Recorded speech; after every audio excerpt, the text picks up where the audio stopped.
619 Menzoti T-Shine Diribot Big up Eza Isuku na jaja atikanganwe Uisa mapreya atibaise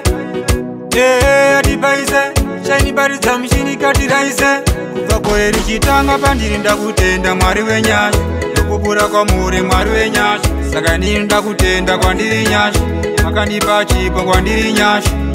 Ndakutenda mwari wenyashi Nukupura kwa muri mwari wenyashi Saka ninda kutenda kwa ndiri nyashi Makanipa chipo kwa ndiri nyashi Wangu ndokutipira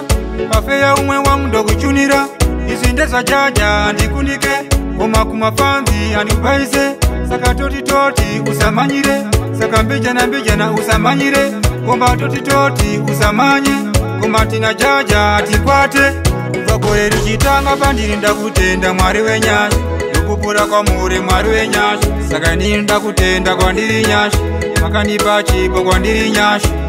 Ndakutenda mwari wenyashi Nukupura kwa muri mwari wenyashi Saka ninda kutenda kwa ndiri nyashi Makanipa chipo kwa ndiri nyashi Kashaunga makanipa Sando kuna jaja kana wanadem Ndakutenda tenzi chipo wakanipa Saka kumafanzi ndichashaura Isu kuna jaja atikanganwe Kuisa mapreya atibaise atibaise Shine bari za mshini katiraise Kuvako eri chitanga pandiri ndakutenda mwari wenyashi Nukupura kwa muri mwari wenyashi Saka ninda kutenda kwa ndiri nyashi Makanipa chipo kwa ndiri nyashi Ndakutenda mwari wenyashi Nukupura kwa muri mwari wenyashi Saka ninda kutenda kwa ndiri nyashi Makanipa chipo kwa ndiri nyashi Wangu ndokutipira Pafeya umwe wangu ndokuchunira Izindeza jaja andikunike Koma kumafanzi andibaise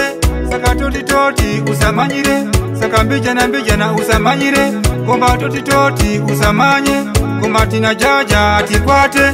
Kuvako eri chitanga pandiri ndakutenda mwari wenyashi Nukupura kwa muri mwari wenyashi Saka ninda kutenda kwa ndiri nyashi Makanipa chipo kwa ndiri nyashi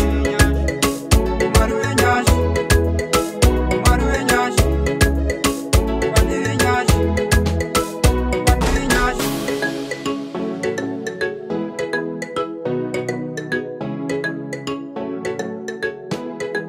Moonshine Records.